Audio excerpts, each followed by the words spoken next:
Here we have the last section of the American Revolution, the consequences of the American Revolution, and much like the earlier distinction between origins and causes, the revolution also had short-term and long-term consequences.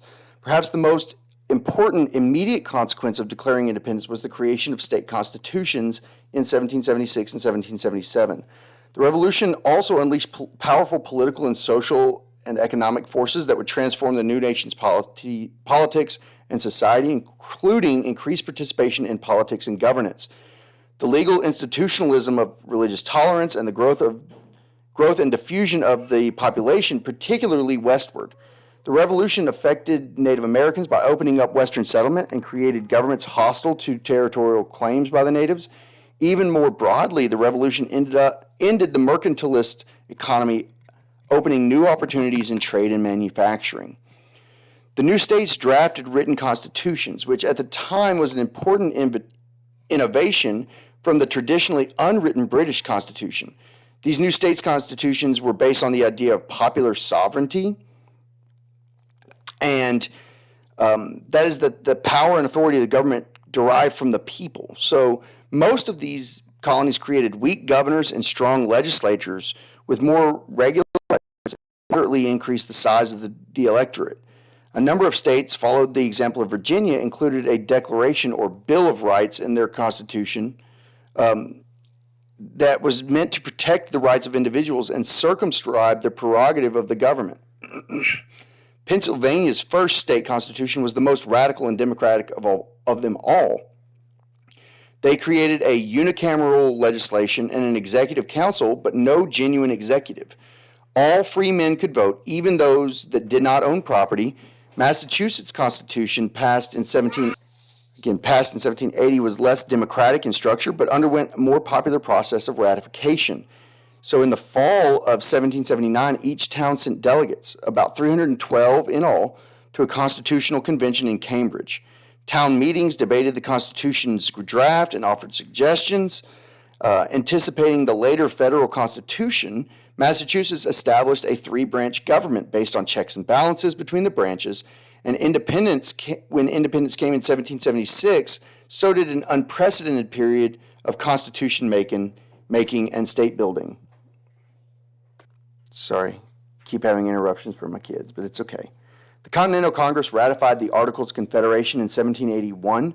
The Articles allowed each state one vote in the Continental Congress, but the Articles are perhaps most notable for what they did not allow. Congress was not given the power to levy or collect tax, regulate foreign trade or interstate commerce, establish a federal judiciary at all, which meant they couldn't even enforce the laws that they made. These shortcomings rendered the post-war Congress weak and largely ineffectual.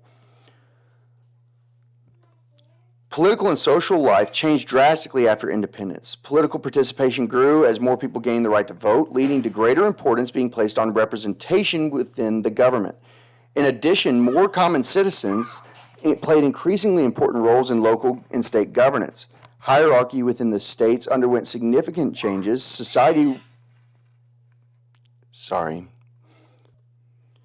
Political participation grew as more people gained the right to vote, leading to greater importance being placed on representation within the government. In addition, more common citizens played increasingly important roles in local and state government. Hierarchies within the states underwent significant changes. Society became less differential and more egalitarian, less aristocratic and more meritocratic, which meant it wasn't based on your lineage, but more on what you did for the nation. The revolution's most important long-term economic consequence was the end of mercantilism.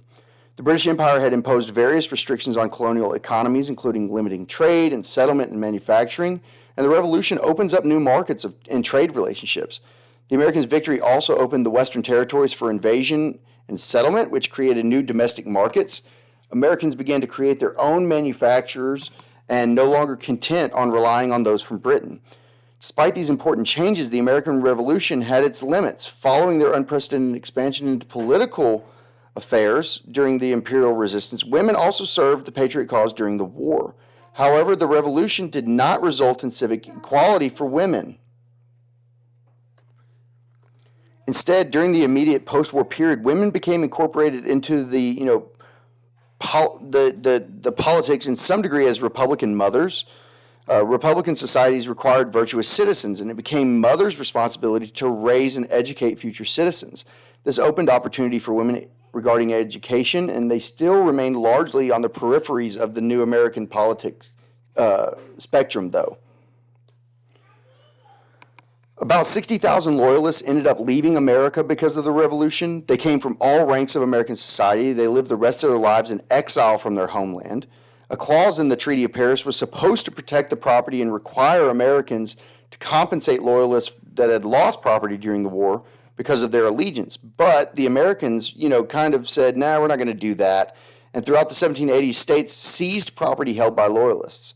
Some colonists went to England where they were strangers and outsiders in their own mother country.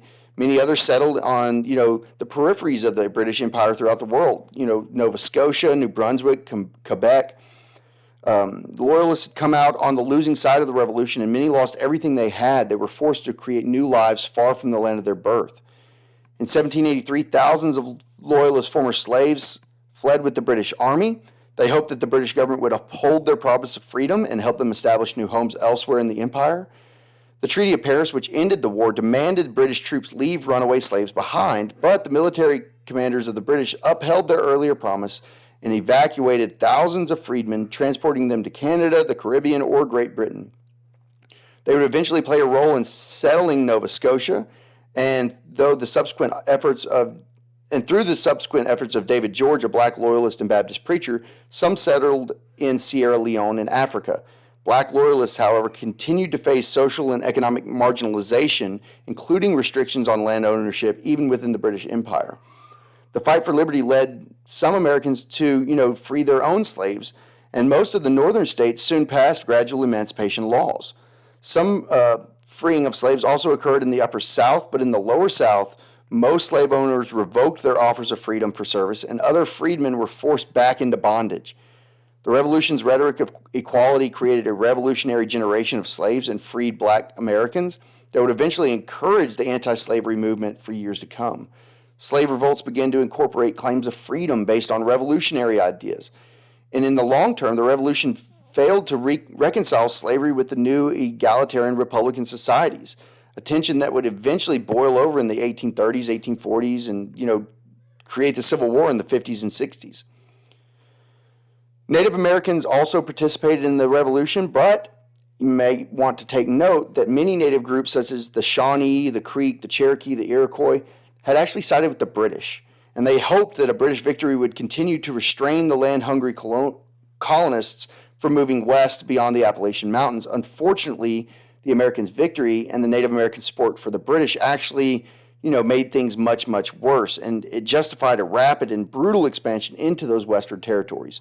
Native American people would continue to be displaced and pushed further west throughout the 19th century, and ultimately American independence marked the beginning of the end for what had remained of Native American independence.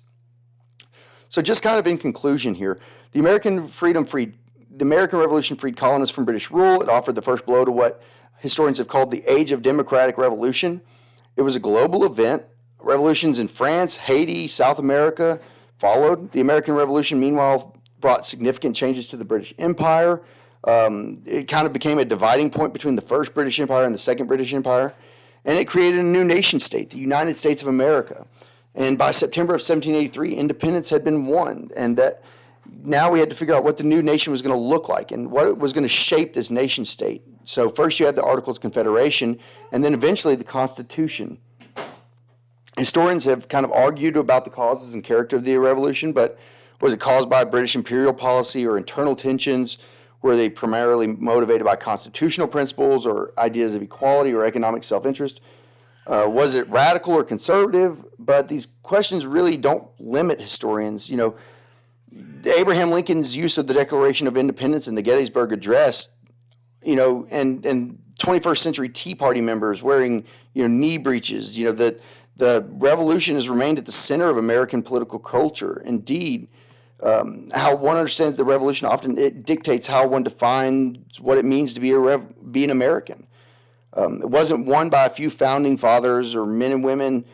It was won by everybody, and everybody's fight for freedom and what that meant. And so, although we still strive today, it's important that we think that all of this really began in the American Revolution. And that brings us to an end of chapter 5.